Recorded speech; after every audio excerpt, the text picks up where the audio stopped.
Assalamualaikum warahmatullahi wabarakatuh. Saya Nur Faham bin Yusuf, bernombor matriks S63778 dan saya merupakan ahli kumpulan 12 dalam kursus falsafah dan isu semasa MPU 3142. So, hari ini dalam video ini kami akan membentangkan aliran pemikiran yang kami pilih iaitu logik, dan isu yang kami bawakan ialah bidang sains dan teknologi iaitu artificial intelligence.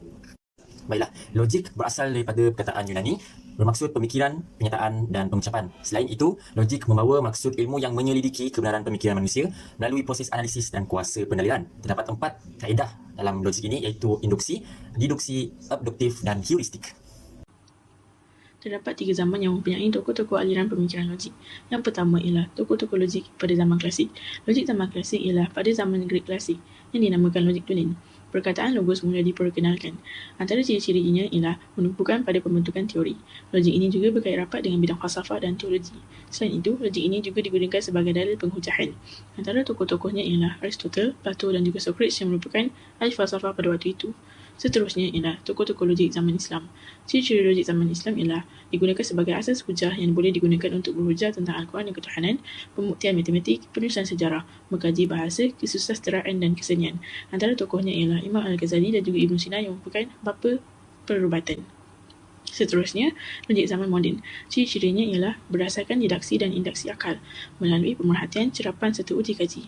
Kaedah penyelidikan ilmiah yang mengandungi teori, hipotesis, statistik dan sebagainya. Antara tokohnya ialah Sir Isaac Newton dan juga Galileo Galilei yang merupakan antara orang-orang yang pertama yang menghasilkan teori sains. Seterusnya adalah pengaruh aliran pemikiran logik. Pengaruh aliran pemikiran logik terhadap individu melalui pemikiran logik dapat membantu seseorang individu dalam membangunkan pemikiran dan kemahirannya dalam menyelesaikan masalah. Selain itu, memudahkan seseorang individu mencari maklumat pengetahuan, data dan fakta mengenai kebenaran sesuatu perkara. Justru, ia boleh juga dikatakan bahawa pemikiran logik ini dapat dijadikan satu cara atau kaedah berfikir yang digunakan untuk mencari jawapan dengan lebih luas dan tepat. Seterusnya adalah pengaruh aliran pemikiran logik terhadap masyarakat. Dengan pemikiran logik ni, kita dapat menyampaikan idea kita dengan efektif. Selain itu, dapat mengekalkan hubungan erat sesama anggota keluarga dan masyarakat. Dengan adanya pemikiran ni, kita dapat juga menyelesaikan kerja kita dengan lebih cepat dan mudah. Akhir sekali adalah pengaruh aliran pemikiran logik terhadap negara. Dengan pemikiran logik, kita dapat membantu golongan pedagang, ahli politik, pembuat dasar, perunding, pendidik, penyelidik, ahli sains dan teknologi serta yang lain memerlukan pengamalnya menggunakan kekuatan intelektual mereka ke arah membina sebuah masyarakat dan negara yang saintifik, analitis dan kritis dengan kaedah berfikir yang betul dan mengelakkan dari terperangkap dengan kesilapan berfikir. Saya bernama Wee Yi, izinkan saya untuk menerangkan ciri-ciri aliran pemikiran logik. Terdapat 4 kaedah untuk kita berfikir secara logik, iaitu kaedah deduksi, kaedah induksi, kaedah abduksi dan kaedah heuristik. Jom kita cuba kaitkan keempat-empat kaedah ini dengan bidang sains dan teknologi. Pertama sekali, kaedah deduksi. Dalam kaedah deduksi ini, menetapkan bahawa jika semua premis benar, maka kesimpulan kita akan menjadi benar nanti. Dan jom kita tengok contoh di sini. Premis 1 menetapkan bahawa semua manusia menikmati perkebunan bidang sains dan teknologi. Dan premis kedua ini menetapkan bahawa we adalah manusia. Jadi kesimpulan yang boleh kita bina menggunakan kaedah deduksi ini adalah we menikmati perkebunan bidang sains dan teknologi. Jadi seterusnya, kita akan tengok kaedah induksi.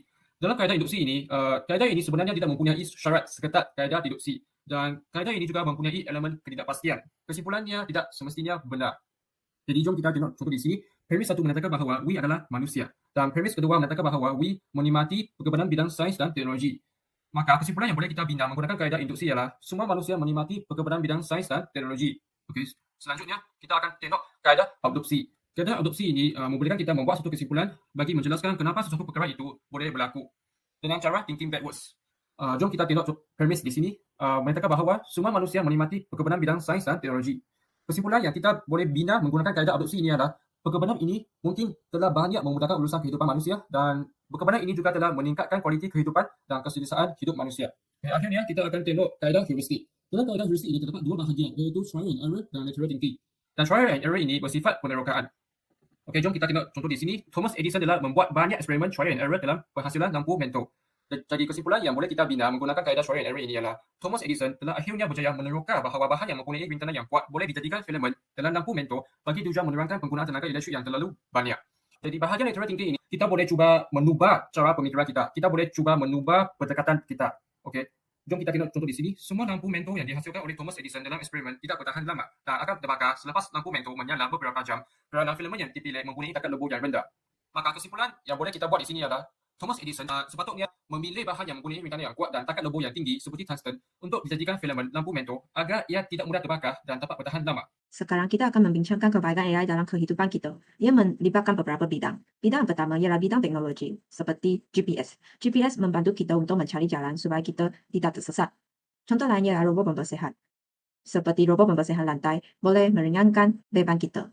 Bidang kedua ialah bidang penyelidikan. Proses penyelidikan yang besar boleh dibantu oleh sistem AI yang bersifat permanen dan mempunyai kapasiti yang besar. Sistem AI sangat membantu dalam proses penyelidikan untuk mengkumpul data yang besar. Dalam bidang perubatan, aplikasi radiosurgery digunakan dalam operasi tumor untuk memusnahkan tisu-tisu dalam badan seseorang dengan menggunakan radiasi dan tidak melibatkan penggunaan pisau pendedahan. Contoh yang terakhir ialah tegak. Tegak merupakan sebuah lengan robot yang membolehkan individu yang kehilangan anggota badan untuk mengawal lengan prostetik ini dengan hanya menggunakan fikiran sendiri. Saya ialah Kartikana Perempuan Tina Karen dan saya ingin membentangkan tentang keburukan artificial intelligence. Antara keburukan disebabkan oleh artificial intelligence ialah ketagihan. Disebabkan berpengaruh dalam permainan video dalam jangka masa yang panjang menyebabkan prestasi akademik seseorang terjejas. Tindakan ini telah menimbulkan pelbagai kesan buruk.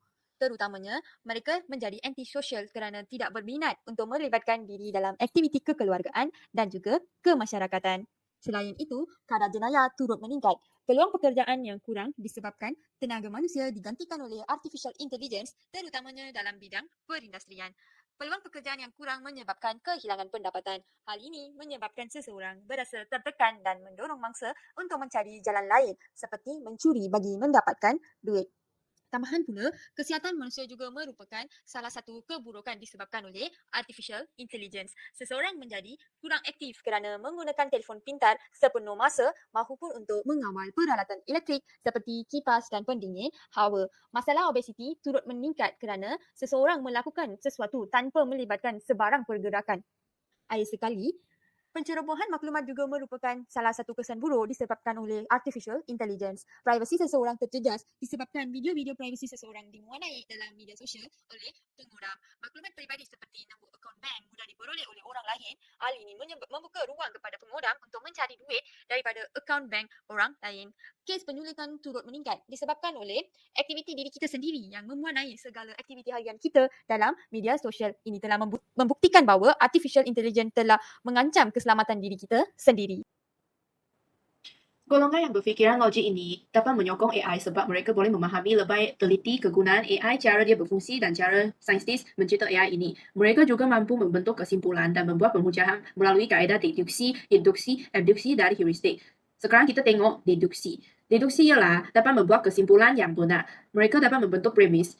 Semua manusia banyak menggunakan AI. Radiologi dalam bidang perubatan menggunakan AI. So, kesimpulan ialah radiologi adalah sesebuah cabang AI. Seterusnya ialah induksi. Induksi, kita juga dapat membentuk premis. Premis ialah AI dapat membantu manusia dalam bidang perubatan. AI dapat membantu manusia dari segi pendidikan. So, kesimpulan ialah AI membawa kebaikan kepada manusia. Seterusnya ialah abduksi. Abduksi ialah dapat membentuk premis. Amira sembuh dengan baik selepas menjalani pembedahan menggunakan nanoteknologi. So, kesimpulan ialah AI banyak membantu dalam bidang perubatan dan membawa kebaikan kepada manusia. Seterusnya ialah heuristik. Dari segi heuristik, mereka dapat membuat kesimpulan menerusi penerokaan. Contohnya, pakar perubatan mencuba cara yang berkesan untuk menghapuskan sel kanser dalam badan. So, kesimpulannya ialah kaedah laser adalah cara yang paling berkesan untuk memusnahkan sel kanser dalam badan. Golongan yang menyokong perkembangan AI ialah pakar saintis sebab mereka banyak menggunakan AI untuk menjalankan kajian dan penyelidikan dan juga para pendidik. Mereka banyak menggunakan aplikasi Webex, Zoom dan Google Meet dalam pembelajaran harian. So, next ialah masyarakat. Masyarakat dapat menyokong AI sebab mereka banyak menggunakan AI dalam kehidupan, dalam menyapu dan mengemok lantai dan juga untuk keseronokan menerusi aplikasi Facebook, Instagram, Twitter dan sebagainya. Pemikiran logik juga diimplikasikan oleh golongan yang menentang perkembangan AI. Pertama, didaksi. Premis 1, tenaga manusia akan digantikan dengan AI. Premis 2, pergantian AI akan mengurangkan peluang pekerjaan. Kesimpulan, pergantian tenaga manusia dengan AI akan mengurangkan peluang pekerjaan. Kedua, induksi. Premis 1, AI diimplikasikan dalam berbagai bidang. Premis 2, berhasilan senjata dengan AI akan membawa kemusnahan. Kesimpulan, penyalahgunaan AI dalam semua bidang akan membawa kemusnahan. Ketiga, eduksi. Premis 1, implikasi AI mengurangkan pelibatan individu dalam masyarakat. Premis 2, individu menjadi antisosial. Kesimpulan, interaksi individu dengan masyarakat menjadi kurang. Keempat, heuristik. Premis, penyalahgunaan AI membawa keburukan kepada masyarakat. Kesimpulan, pengawalan penyalahgunaan AI perlu dilaksanakan. Golongan yang menentang perkembangan AI, terutama Jeremy Lee, meramal AI akan menjadi faktor tertentu dalam permasalahan manusia. Kedua, Jack Ma menyatakan bahawa robot dan mesin AI akan menggantikan tenaga manusia dan menghapuskan peluang pekerjaan. Baiklah, ini adalah semua rujukan yang kami telah gunakan untuk membantu kami dalam menyiapkan tugasan ini. Dan akhir kata, sekian, terima kasih.